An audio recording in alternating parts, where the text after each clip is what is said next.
everybody. Welcome to Inside Quest. Our goal is to take you inside the minds of the world's most effective thinkers so that you can learn with ease what they have oftentimes learned with great difficulty. And if you pay attention, I promise you, our guests will help you acquire the behaviors and thought patterns you need to be successful in anything that you're trying to accomplish. All right, today's guest understands leadership, and I am not talking about from a features and benefits standpoint. I'm talking about from a Jedi-level, deep limbic system standpoint, the way that he combines an understanding of biology and psychology, and quite frankly, just the overall human condition, gives his insights unparalleled potency and usability, which you know I am obsessed with. His lessons on leadership ring true not only because he spent the better part of a decade systematically studying them, but because his transition from marketing consultant to evangelist for global change came as a result of a personal crisis.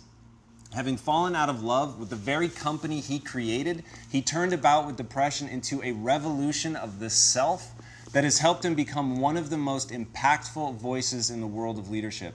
His TED Talk on how great leaders inspire action through their why is the third most viewed talk of all time on TED.com. He's the two-time best-selling author whose ideology has captured the imagination of some of the most important leaders of our time, including the heads of many Fortune 500 companies, the US government, and multiple branches of the military, and the United Nations. Now, why is he so popular? Because his insights cut to the heart of what people crave in their leaders, an ability to create an environment that fosters trust and a feeling of emotional safety and the willingness to sacrifice themselves when necessary for the benefit of others. Please help me in welcoming the man whose own vision for the future is so inspiring, an army is rising up around him, and I very much include myself in that. The author of Together is Better, Start with Why, and Leaders Eat Last, the incomparable Simon Sinek.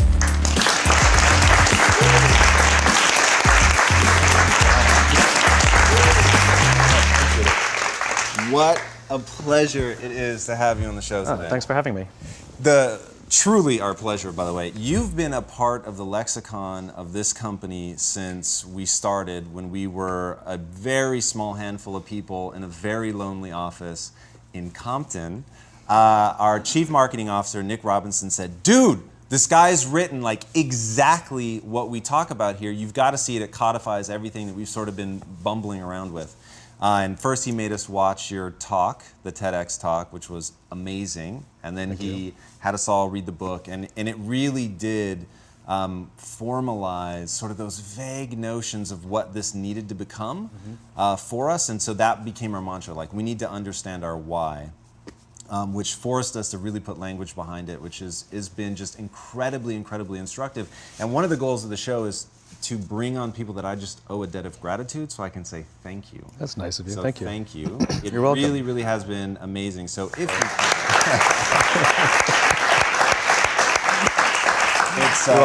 it's amazing. Thank now, you. I haunted your Twitter feed. Okay. It's amazing. Thank you. And I wanted to start with something that you put on there, and you said, "We can learn about our future from our past because regardless of technology or the speed of innovation, people are still people." True. The thing that I really found interesting is you seem to understand people. What are some key traits about just humans that every leader should know? Well, I think one of the things that we forget is that we are a legacy machine working in a very different environment than we were designed for, you know? Our species sort of started showing up about 50,000 years ago. There were other hominid species that existed at the time. They died off, we survived. And it was those evolutionary traits that gave us the opportunity to outlive our competition, but also survive and thrive, even as the environment around us changed. We lived in populations that were never bigger than about 150 people for 40,000 of the 50,000 years that we've lived on this planet. It's only the past 10,000 years with farming that we've been living in populations that were larger than that. In other words, we're not made for this, which means all the rules of being human are exactly the same as they used to be when we were living in populations of about 150. And so if you can understand those things, you really understand what works and what doesn't work, regardless of the conditions. The fact of the matter is we are social animals, and we respond to the environments we're in, always. Our very survival depends on our ability to cooperate and trust with the people that we live or work with, right? You can take a good person and put them in a bad environment, and that person will do bad things. You can take a person who maybe the group doesn't trust, maybe they've even performed bad acts. You put them in a good environment, and they're capable of turning their lives around and becoming remarkable members of society. In other words, it's not the person, it's the environment. Leaders are responsible for that environment. And I think that leaders forget that. Leaders think that they're responsible for the results. There's not a leader on the planet that is responsible for the results. A leader is responsible for the people who are responsible for the results. And if you take care of that, take care of the people, take care of the environment, things go just fine. We're obsessed with this idea of like getting the right people on the bus, as if it's this game that you just sort of keep changing people out, some sort of mix and match or something. But we never ask which bus and who's driving the bus, because the bus matters, So I'm more obsessed with what happens to people when they come together in protected or unprotected environments and how we respond to those environments. Yeah, that was a key insight for me. Like you say that you recursively ask why until you get to the point where you can't go backwards anymore. And that to me is one of those moments. Like when you understand that humans just by their nature, they react to their environment, all of a sudden it becomes pretty critical to think about the bus, right? Not only who's on the bus, but what is the bus, what's that environment? So I get it from a leadership perspective when you have rank, which you do a very good job of delineating between a leader and rank. Help people understand how if you don't have rank, how you could still be a leader for change in an environment that needs change. So as you said, leadership has nothing to do with rank, right? Leadership is a responsibility. As you gain rank, you may have more responsibility over the lives of more people, but it doesn't change the nature of leadership. I know many, many people who sit at the highest levels of organizations who are not leaders. They have authority, and we do as they tell us because they have authority over us, but we wouldn't follow them.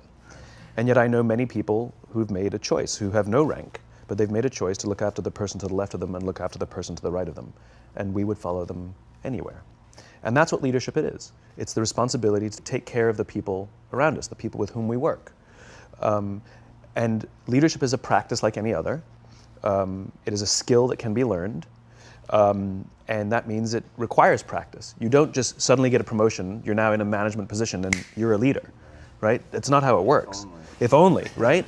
If only, I know. The reality is we have to learn it and we have to practice it and we have to get good at it, which is what the junior ranks are for. So even if you don't have the ability to make decisions that will impact the entire organization, you do have the ability to make decisions that will impact the life of another human being, how they feel about their own jobs, how well their responsibility goes, how easily they can get work done, how supported they feel if they make a mistake. Do they feel that they can turn to you and ask you for help? That's all within your control.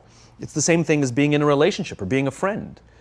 Being a good friend, means that our friends can rely on us, they can trust us, they can turn to us. There's no difference. It's human beings, it's human relationships. At the end of the day, becoming a leader is about a transition. And everybody has to go through it if you want to become a leader. And as an aside, I will say, leadership is like parenting in the sense that everybody has the capacity to be a parent. Right. That doesn't mean everybody wants to be a parent, and that doesn't mean everybody should be a parent. Leadership is the same. Everyone has the capacity to be a leader. It doesn't mean everybody wants to be a leader, and it doesn't mean everybody should be a leader. Sure. And the reason is it comes with massive, massive responsibility. Sometimes people just don't want it. It's a lifestyle they choose not to have, and that's fine. That's absolutely fine. But if someone chooses that is a lifestyle they would like to have, they would like to become a leader, then they have to acknowledge that they will or need to go through a transition. When we're very, very junior, the only thing we have to do is be good at our jobs. That's it, right? Some people go get advanced degrees in how to do their jobs, engineers or accountants. And if you're good at your job, they'll promote you. And eventually you'll get promoted to a position where you're now responsible for the people who do the job you used to do, but nobody teaches us how to do that. And we just expect them to be good at leadership, right? It's as if we put somebody in front of a machine and demanded results, but never showed them how to use the machine. Yeah. And so the reason we get managers, the reason we get micromanagers, the reason we get bad leaders is because nobody showed them how to do the job of leadership, for one. And two, they can't help themselves. Of course they're going to tell you to do it their way because they actually do know how to do it better than you, because that's what got them the promotion in the first place. Right. And the transition we have to make is that we are no longer responsible for the job. Like, as I said before, we now become responsible for the people who are responsible for the job, right? There's not a manager around who's responsible for the results. We're responsible for the people who are responsible for the results. I love talking to CEOs, and I'm like, what's your priority? They say, my priority is my customer. I'm like, you haven't talked to a customer in 10 years. You know, you have no impact on a customer at all. Right. What you can do is screw with someone's life who will then impact your customer, or support someone who will then impact your customer. Yeah, that's such Right? powerful. Leaders are responsible for the people, who are responsible for the people, who are responsible for the people, who are responsible for the customer. Get that chain right. That is the chain of command. Get that chain right, and everything goes just fine. Get that chain wrong, and then the people who are touching the customer, inventing the product, selling the product, figuring out ways how to build the company, manage the numbers, manage the processes, manage the operations. In other words, all the heavy lifting. Right. Get that chain wrong, and those people will spend more time protecting themselves from you than doing their job. Yeah. Right? Any company, for example, where it is standard practice in that company for employees to feel the need to send a CYA email after every decision they make, Right. is a sign that they're taking time and energy out of their job, away from advancing the company's mission in order to protect themselves from their own company. That's what that is.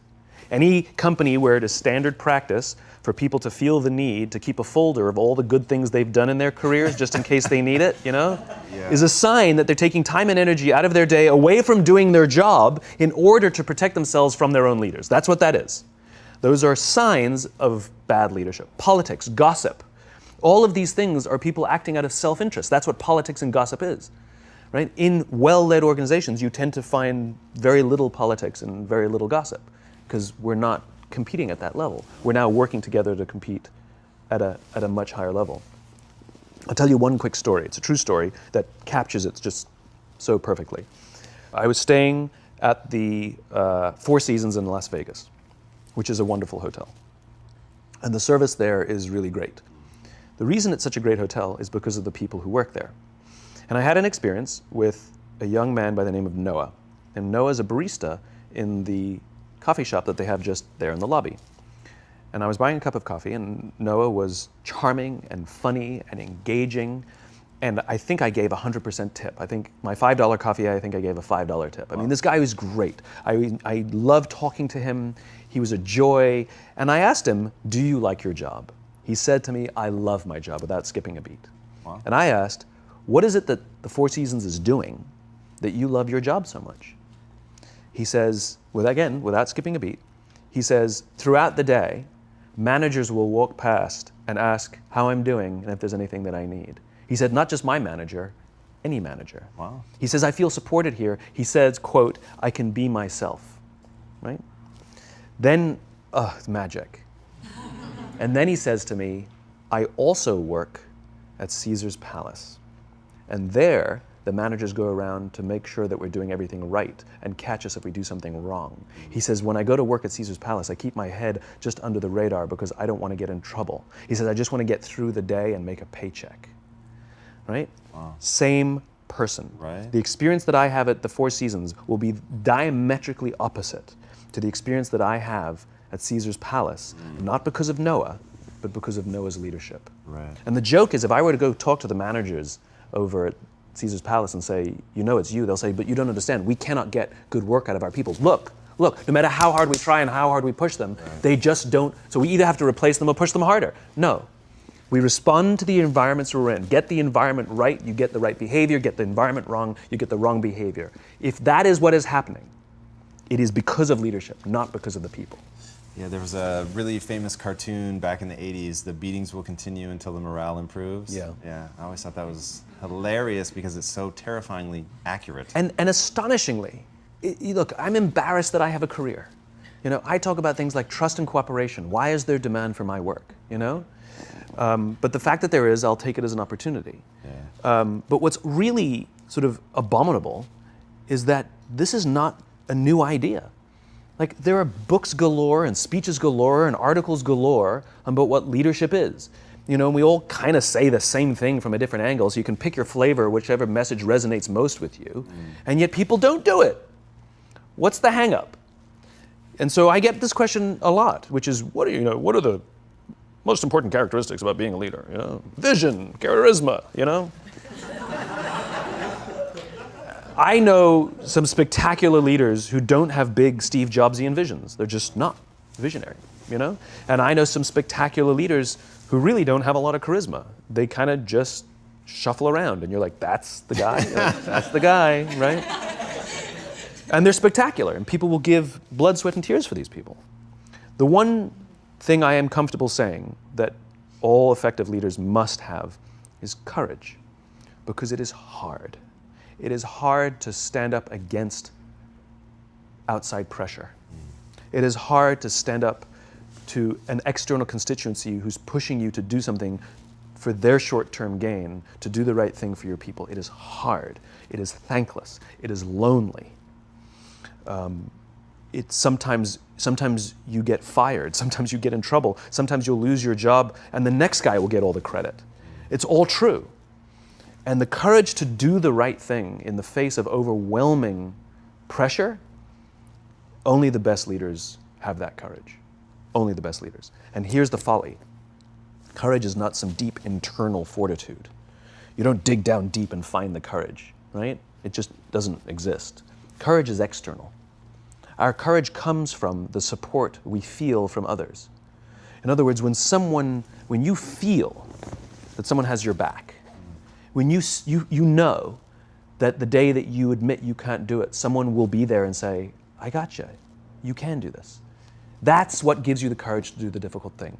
It's not going off to an ashram by yourself somewhere for 4 weeks and coming back and finding the courage. It's not what happens. It's the relationships that we foster. It's the people around us who love us and care about us and believe in us. And when we have those relationships, we will find the courage to do the right thing. And when you act with courage, that in turn will inspire those in your organization to also act with courage. In other words, it's still an external thing. That's what inspiration is, right? I'm inspired to follow your example. But those relationships that we foster over the course of a lifetime will not only make us into the leaders we need to be and hope we can be, but they'll often save your life. They'll save you from depression, they'll save you from giving up, they'll save you from any matter of negative feelings about your own capabilities, your own future. When someone just says, I love you, and I will follow you no matter what. I want to talk about that for a second. Why do you think that something so innate, so deeply ingrained in us as love is so, just yesterday, I can't believe this is true, this is actually true, I'm not making this up. Just yesterday, this will mean something to you guys, I looked Ron Penna in his eyes and I said, I love you. And I said it 100%, is my business partner. I said it 100% sincerely. It was just one of those moments where you wanna connect and remember. But that's so weird. I don't do that often. And it's so interesting that it becomes out of context, Sure. maybe is the best way to say it. Because at home with my wife, it's so easy and I love to embody it and I love to feel it and it makes me feel awesome. But then I come into the office and there's something about the context that makes it weird. Yes, two perspectives. One is, this is what vulnerability is, right? Being vulnerable doesn't mean crying. Being vulnerable means willing to admit you made a mistake. Being vulnerable is the willingness to say, I need help. Being vulnerable is the willingness to express the feelings you have towards someone without fear of what other people may think of you by making that expression. And most people, especially if they don't have a trusting environment or a strong corporate culture, most people don't want to feel vulnerable. It's dangerous to feel vulnerable. If you admit you made a mistake or you don't know what you're doing, you've been promoted into a job that you have no clue or no business being in that job, lying, hiding, and faking is a much better option, right? But for the fact that it's more stressful and ultimately the results will falter, right? It's counterintuitive. But that's what a strong environment means. It means I can be vulnerable. So the fact that you can say that out loud means that there's a loving, trusting culture here that is okay with you being vulnerable. Nobody's thinking, oh my God, this company's going downhill, this guy's nuts. He's blubbering all over the place, That's not what people are thinking. I mean, some people are probably thinking it.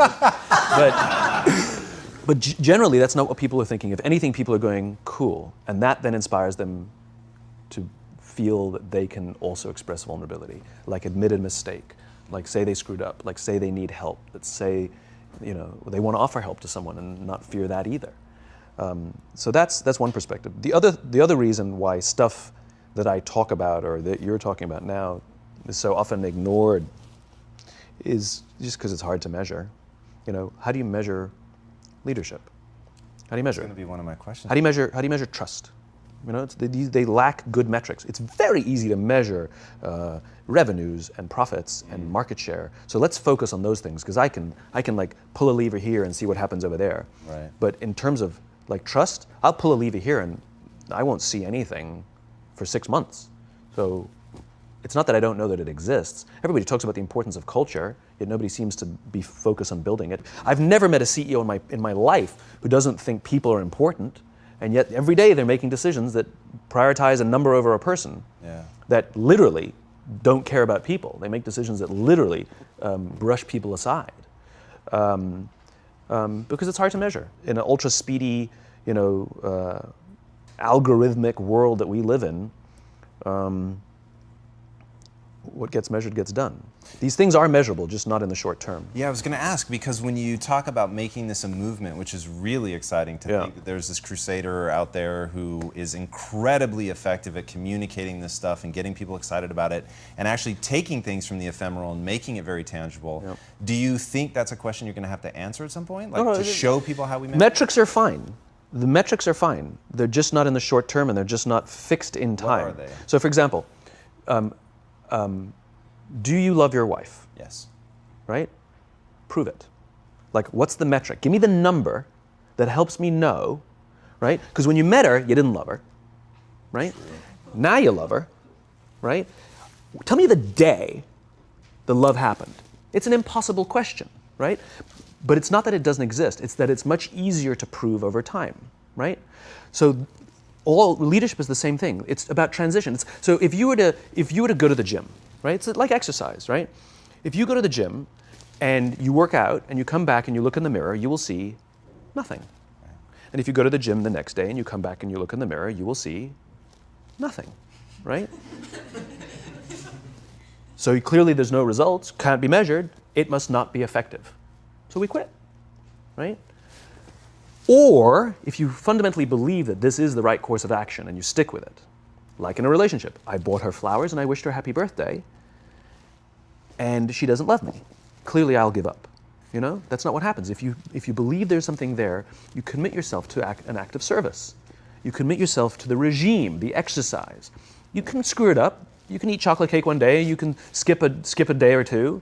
It allows for that. But if you stick with it consistently, I'm not exactly sure what day, but I know you'll start getting into shape.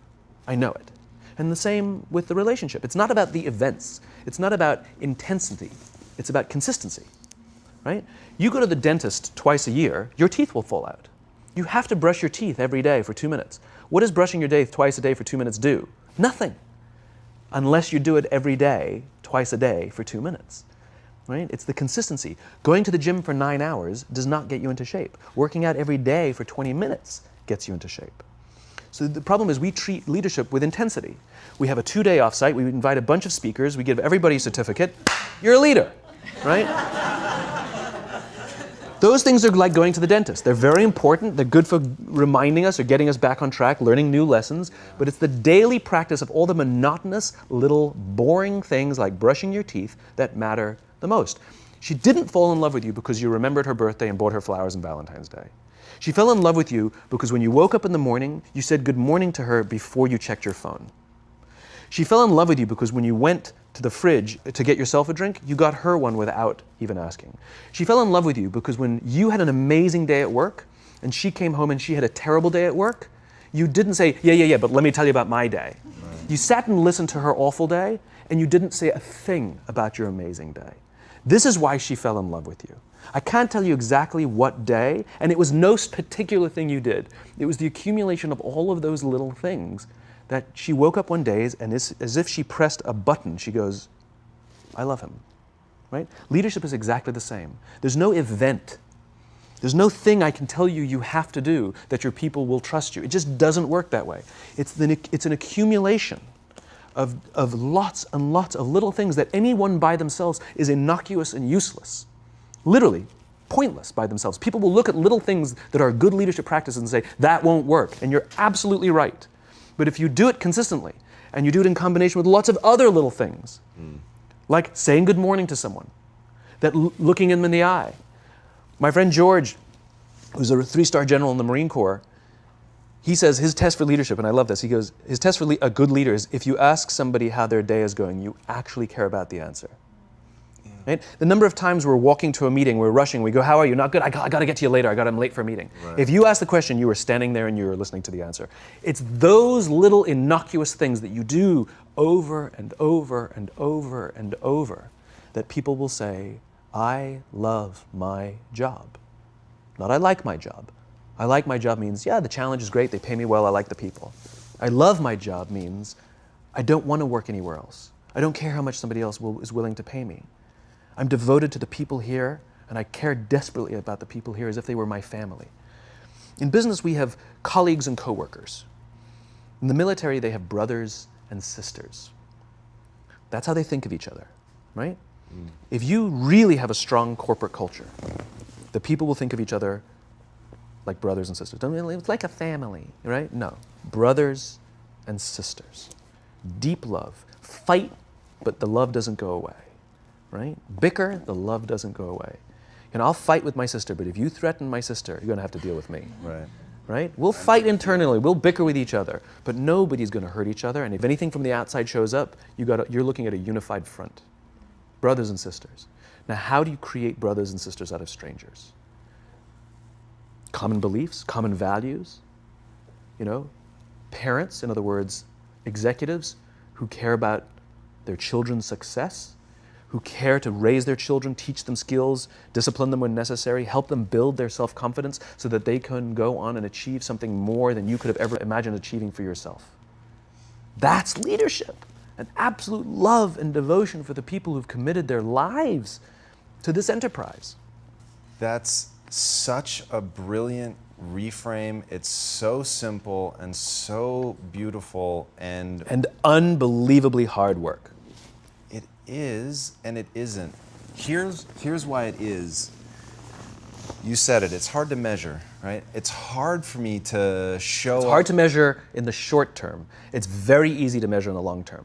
Over the long term, the traditional metrics will go up. All your revenues, profits, market share, the traditional metrics will go up, and more importantly, they'll go up more stably, right? You will be able to weather hard times better because the people will come together, they won't abandon ship, right? Over the long term, the traditional metrics are just fine. But also over the long term, your churn will go down, right? You won't be going through employees as much, right? Over the long term, you'll find that loyalty is much higher, that people will turn down better paying jobs, right? Over the long term, all the traditional metrics are just fine, and then some. It's only the short term that it's hard to measure. I'm going to say, though, there's something in between those two, in the middle, to know, because with working out, so to use your analogy, if you had to go to the gym for 6 months before you saw any sign of change, no one would do it, right? And there are so many variables in working out. The number one thing is to know who to listen to. The number one thing is to know what to look for, right? So if you don't experience muscle fatigue, you're probably doing something different. That's immediate, right? I know that the next day. If you experience muscle fatigue and don't notice any change within a few weeks, you're probably not eating right. So there really are things that you can look at because you're doing the damage to the muscle, but you're not giving your body the nutrients that you need to actually build the structure back up. All that's still true. So I'm sitting here thinking, can it really be as simple as, like, I have a growing belief that part of what you could write down as a leader's job is to connect. Now, how do we connect? You've given some very simple examples, and they're all incredibly real. Asking somebody how their day is and actually waiting to hear the answer and caring about what the answer is. Time spent together, right? I couldn't have a very effective relationship with my wife if there actually isn't time together. And one of the things that I have personally struggled with is, as the organization has grown, just time with any individual becomes more and more difficult. And so then you start focusing on, okay, wait, it's just about creating the environment. But as you lose touch with the real sense of, like, I know this person and I can see when they're having a bad day, and really leveraging, like, what we have as humans, and this is why your teachings are so powerful, is you wrap it in the truth of the human experience. You wrap it in how humans really connect. Like, looking at each other, sensing that, like, hey, this is either hitting or it's not. Like, all of that stuff is super, super real. And as an organization, to be able to find ways in that middle ground where it's like, I'm pretty sure this is working, and I really believe in it at a macro level. But I just want to know, because there's so many paths, right? And you could nudge sort of one way or the other to create something that, and maybe it's as simple as, here's what I am using this right now. The amount of laughter I hear in the office. Maybe that's dumb, I don't know. But I'm really doing it. And I really think all day, like, how much laughter have I heard today? And I feel like when everyone is making really taking an effort to connect with each other, to provide empathy and all that, there's a lowering of people's defenses, and just a sort of natural outpouring of that is joking around. And so you hear this laughter bubble. And when things get really tense and stressful, I literally feel like you could have a decibel meter and just feel it coming down. Yeah, I mean, look, it's a human thing. So just as you know how your body feels after a good workout, and you know how your body feels after a big greasy meal, you know that one is good for you and one is not, despite what it may taste like. And that's the problem with short-term gains, right? They feel really good in the short term. So we're highly, highly, highly trained social animals. We're highly adapted social animals.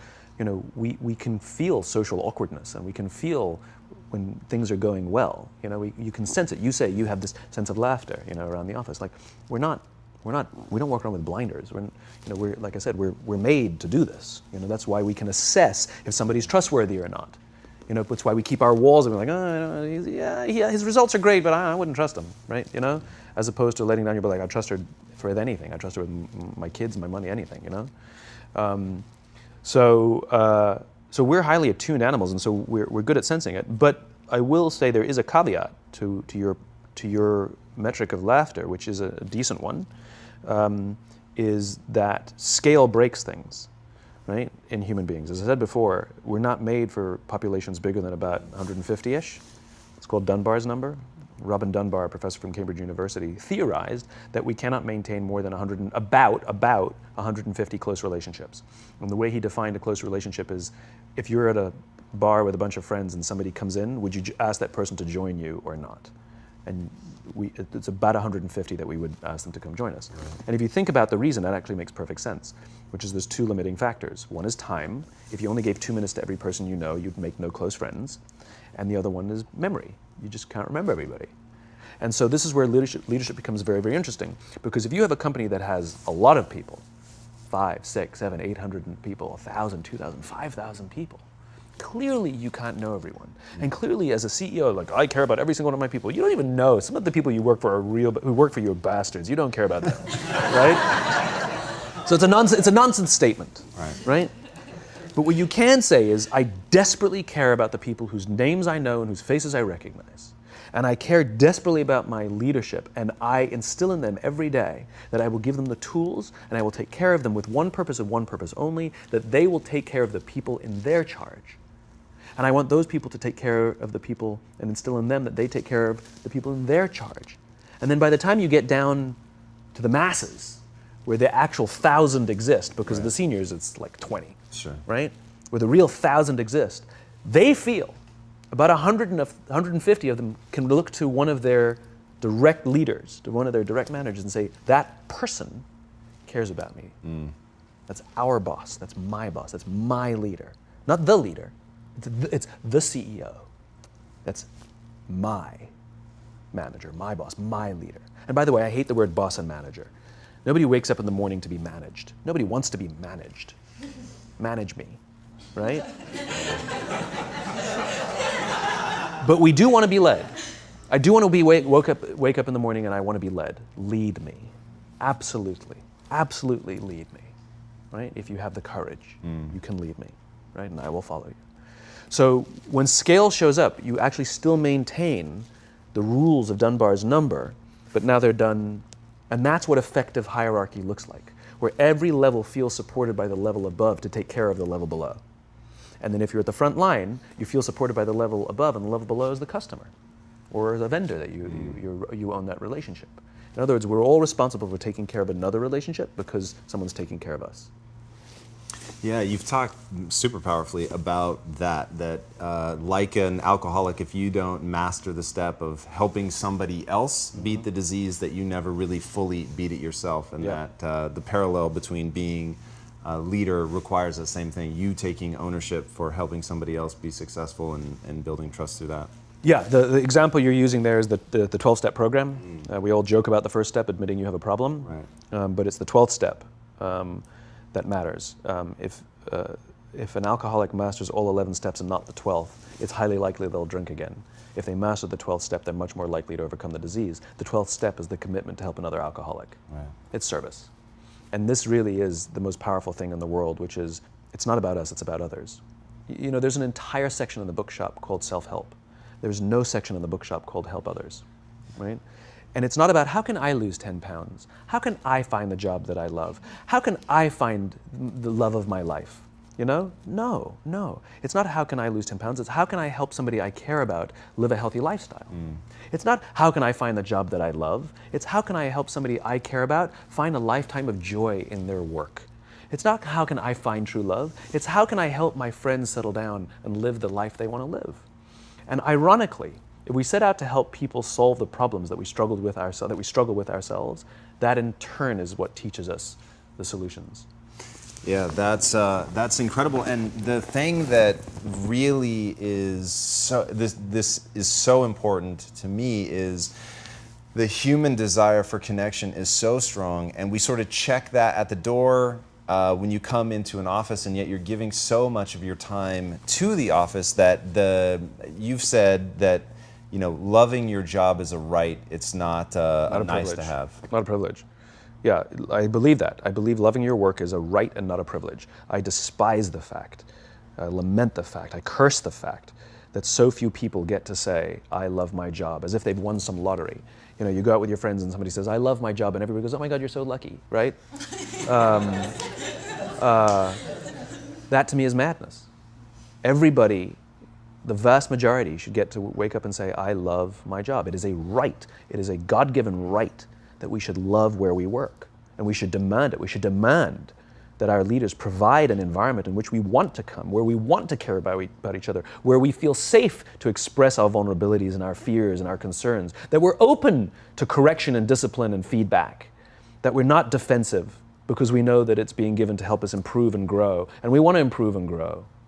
And in turn, we will help others improve and grow. Because when we feel safe, when we feel that our leaders care more about us than a number, they care more about our lives and our confidence and our joy and our skill set more than some short-term gain, that they care more about our priorities than the priorities of some disinterested external constituency, then we will respond in kind, and we will offer our blood and our sweat and our tears, and we will make sacrifices of all kinds to see that our leader's vision is advanced and that this company continues to thrive, not for them, for ourselves. It becomes deeply personal.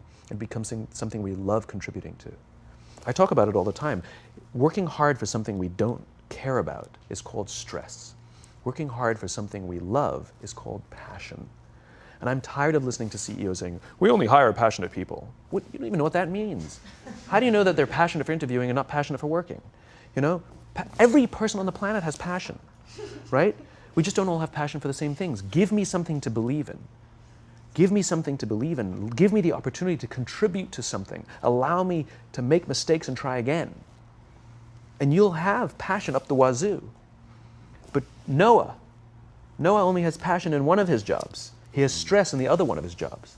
Same guy, different leadership.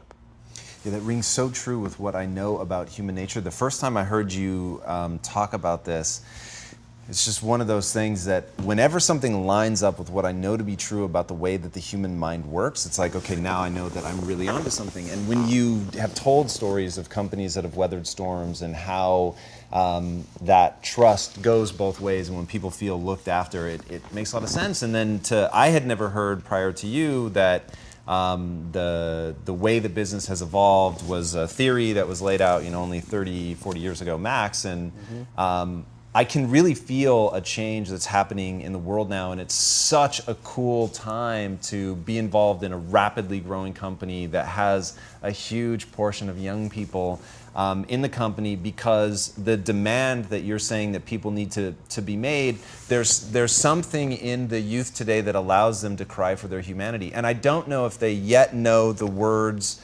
that you're giving them, but you nodded your head in a way. I want to hear what you're thinking. I have yet to give a speech or have a meeting where somebody doesn't ask me the millennial question.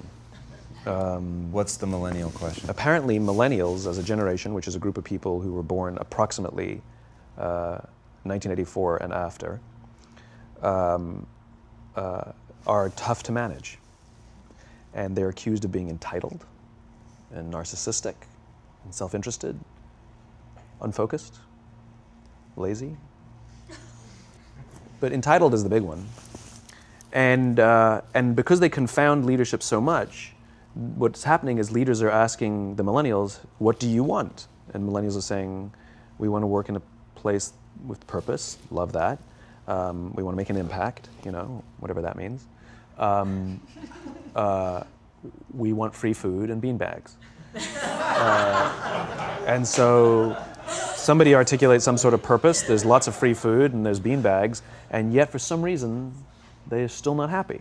And that's because they're missing, there's a missing piece. What I've learned is that I can break it down into 4 pieces, right? There are four things, 4 characteristics. One is parenting, the other one is technology, the third is impatience, and the fourth is environment. The generation that we call the millennials, too many of them grew up subject to, not my words, failed parenting strategies, where, for example, they were told that they were special all the time. They were told that they could have anything they want in life, just because they want it, right? They were told, some of them got into honors classes, not because they deserved it, but because their parents complained. And some of them got A's, not because they earned them, but because the teachers didn't want to deal with the parents. Some kids got participation medals. You got a medal for coming in last, right?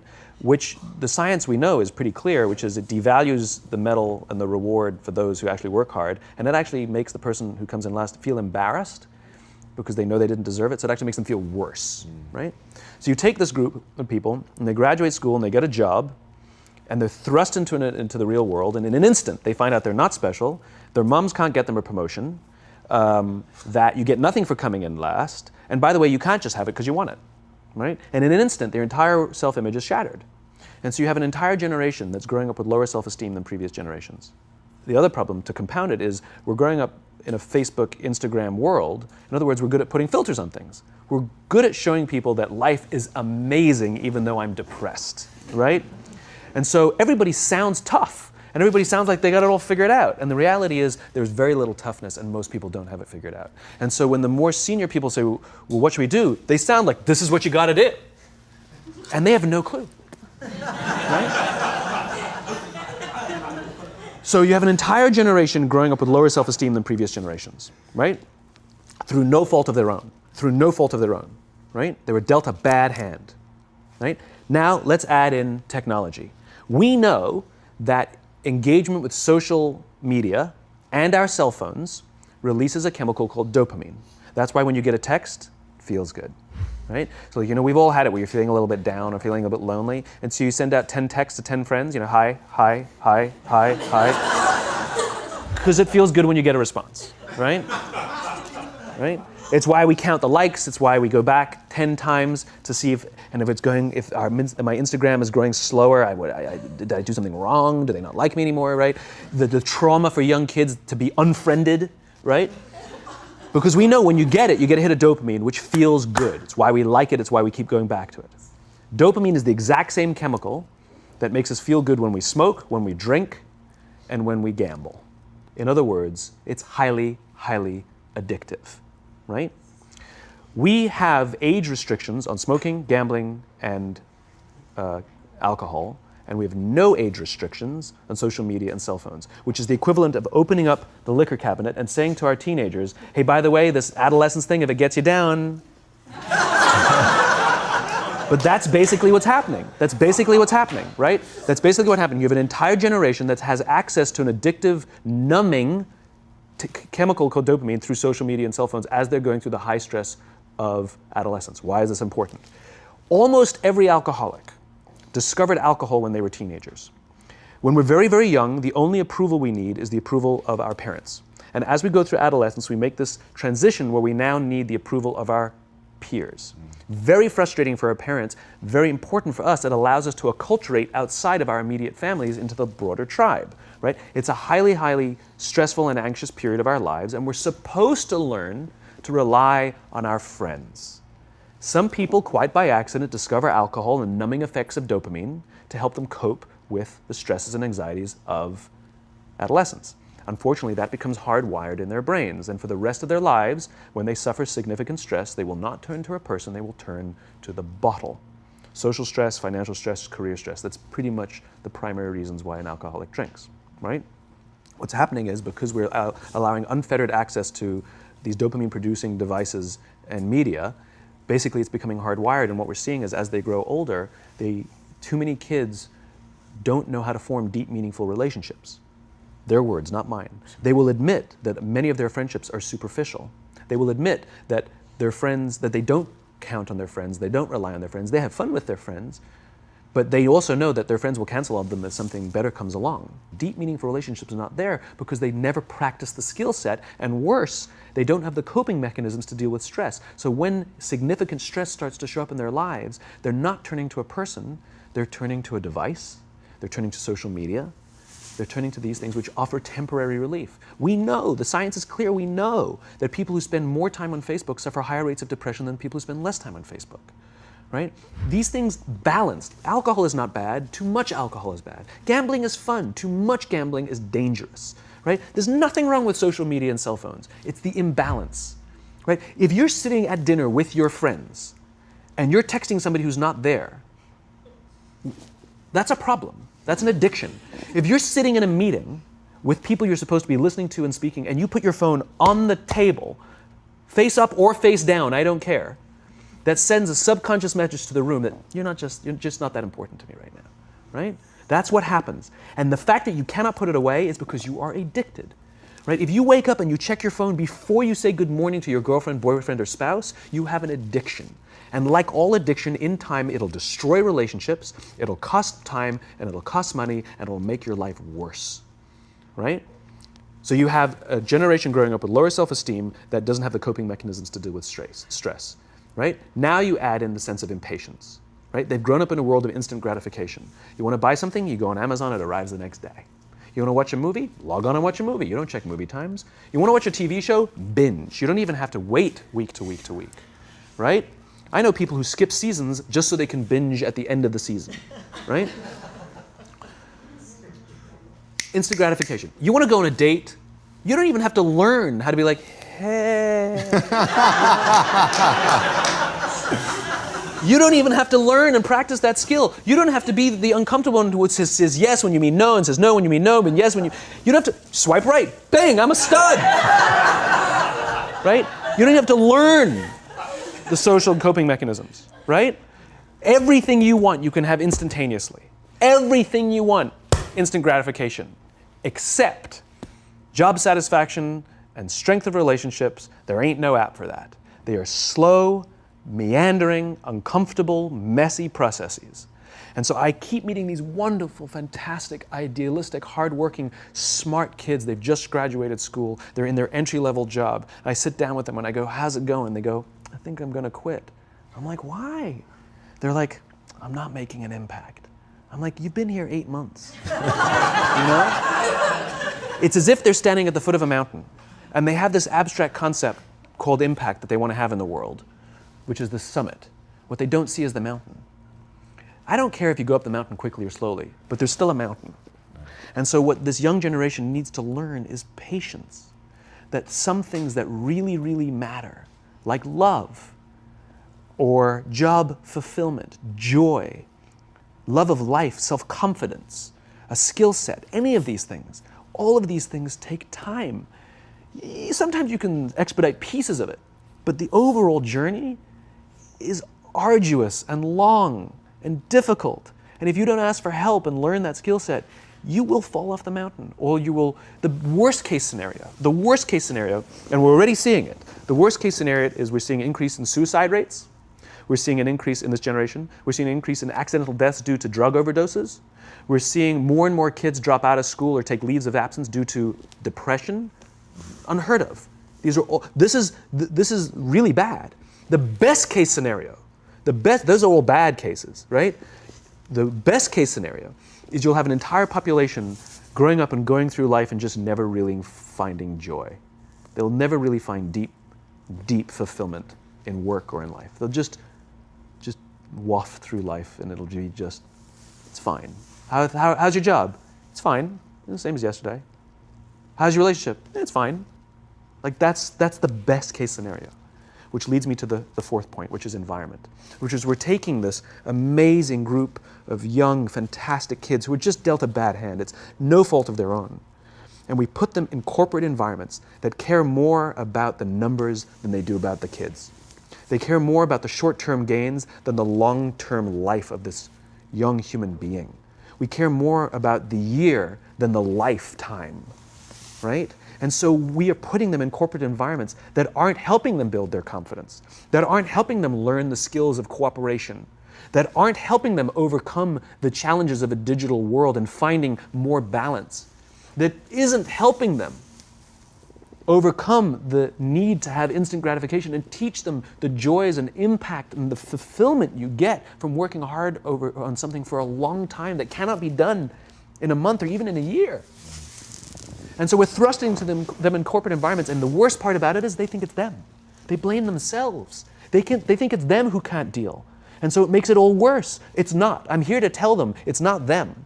It's the corporations, it's the corporate environments, it's the total lack of good leadership in our world today that is making them feel the way they do. They were dealt a bad hand, and I hate to say it, but it's the company's responsibility. Sucks to be you, like we have no choice, right? This is what we got, and I wish that society and their parents did a better job. They didn't. So we're getting them in our companies, and we now have to pick up the slack. We have to work extra hard to figure out the ways that we build their confidence. We have to work extra hard to find ways to teach them the social skills that they're missing out on. There should be no cell phones in conference rooms. None. Zero. And I don't mean the kind of like sitting outside waiting to text. I mean like when you're sitting and waiting for a meeting to start, this is what we all do. We all sit here and wait for the meeting to start. Meeting starting? Okay. And we start the meeting. No, that's not how relationships are formed. Remember we talked about it's the little things? Relationships are formed this way. We're waiting for a meeting to start and we go, how's your dad? I heard he was in the hospital. Oh, he's really good. Thanks for asking. He's actually at home now. Oh, I'm really glad. It was really amazing. I know, it was really scary for a while. That's how you form relationships. Hey, did you ever get that report done? Oh my God, no, I didn't. I'll help you out. Can I help you out with that? Really? That's how trust forms. Trust doesn't form at an event in a day. Even bad times don't form trust immediately. It's the slow, steady consistency. And we have to create mechanisms where we allow for those little innocuous interactions to happen. But when we allow cell phones in conference rooms, we just, okay, have the meeting. And then my favorite is like when there's a cell phone there and you go like this, you go. It rings and you go. I'm not going to answer that. Like, Mr. Magnanimous, you know? When you're out for dinner with your friends, like I do this with my friends. When we're going out for dinner and we're leaving together, we'll leave our cell phones at home. Who are we calling? Maybe one of us will bring a phone in case we need to call an Uber or take a picture of our meal. That goes without saying, come on. I'm an idealist, but I'm not insane. You know? At a heathen. I mean, it looked really good. We'll take one phone. And so it's like an alcoholic. The reason you take the alcohol out of the house is because we cannot trust our willpower. We're just not strong enough. But when you remove the temptation, it actually makes it a lot easier. And so when you just say, don't check your phone, people literally will go like this. And somebody will go to the bathroom, and what's the first thing we do? Grab the phone. Because I wouldn't want to look around the restaurant for a minute and a half, you know? But if you don't have the phone, you just kind of enjoy the world. And that's where ideas happen. The constant engagement is not where you have innovation and ideas. Ideas happen when our minds wander and we go, and you see something, I bet they could do that. That's called innovation, right? But we're taking away all those little moments, right? You should not, and none of us should charge our phones by our beds. We should be charging our phones in the living rooms, right? Remove the temptation. You wake up in the middle of the night because you can't sleep, you won't check your phone, which makes it worse. But if it's in the living room, it's relaxed, it's fine. But it's my alarm clock. Buy an alarm clock. They cost $8, right? I'll buy you an alarm, right? But the point is we now in industry, whether we like it or not, we don't get a choice. We now have a responsibility to make up the shortfall and to help this amazing, idealistic, fantastic generation build their confidence, learn patience, learn the social skills, find a better balance between life and technology, because quite frankly, it's the right thing to do. Simon, thank you so much for coming on. My pleasure. Thanks for having me. Thank you for coming. That was incredible. Absolutely amazing. Where can they find you? It's ironic, isn't it? Well, you can find me on social media. When you're not in a meeting. So yeah, I'm in all the usual places, but I will tell you one thing. So I have a new book coming out in September. It's a thinly veiled plug, but You've made them very happy. But what's special about it is I wanted to produce something that no digital format could reproduce. Interesting. And so it's an illustrated quote book. It's beautifully illustrated. I was very sort of pushy about this, that I didn't want the illustrations done on a computer. They were done by hand. There's a song, Aloe Black, the singer, the Grammy-nominated singer. The book is called Together is Better, and he gave me a song that goes with it. And the music is at the back of the book, and it's actually, the lyrics are in his handwriting. It's actually his handwriting. And here's the best part. The book is scented. We scented it with a custom scent made by this amazing company called 1229, and they designed for me the scent of optimism. All right. So you smell the pages, and they smell like optimism, right? And the thing that I love about this is I can't do that in any ebook format.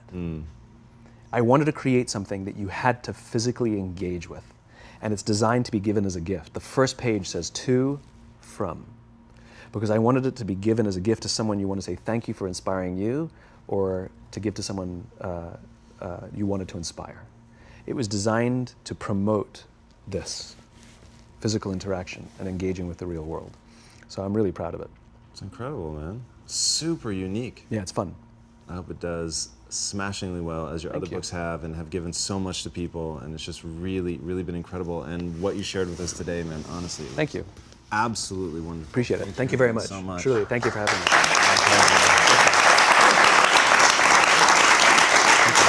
Guys, I should have done the entire interview at his feet, which is exactly how it felt.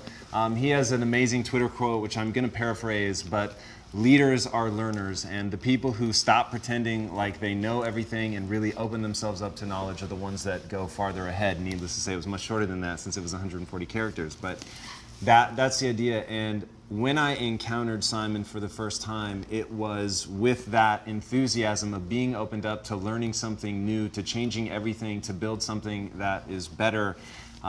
Knowing why you're doing what you're doing is so critical, and just the human way in which he approaches the world and the connection, and hearing that today in front of this audience and seeing everybody in rapt attention and talking about putting the cell phones aside and really remembering to connect. I think that is just incredibly, incredibly important. So Simon, thank you again so much for sharing with us. My pleasure. Thank you very much. Really beautiful. Thank you.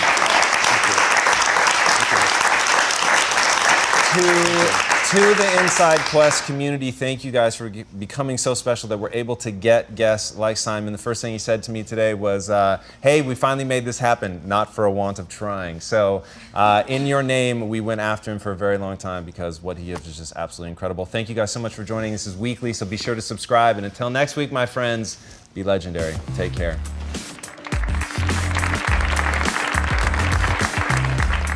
Hey everybody, thank you so much for listening to this episode of Inside Quest. We don't take a single listener for granted. As you know, our goal is to pull as many human beings out of the Matrix as humanly possible. And to help us do that, if you like this episode, please go to iTunes, leave a review, like it, and if you loved it, which I know you do, please share it with people. The more people that we can get paying attention to the show, the more guests that we can get on, and the better that we can serve you guys. If you want to become an insider and you want to get access to exclusive content, be sure to go to InsideQuest.com, sign up for the newsletter. We put stuff in there that isn't available anywhere else. We promise not to spam you or waste your time, so be sure to go there and sign up. And then we're super active socially, so if you guys want to follow me personally, you can do that at Tom Bilyeu. My last name is spelled B as in Bravo, I-L-Y-E-U. And of course, you can follow at Inside Quest as well. Engage with us. Let us know what you think. Send in guest submissions. And, oh, dear God, please, if you're in the Los Angeles area, we want you to come and sit in the audience and be a part of this community. It's amazing to get a chance to meet everybody. So come on in, say what's up, and let's change lives. All right, my friends, until next time, be legendary. Take care.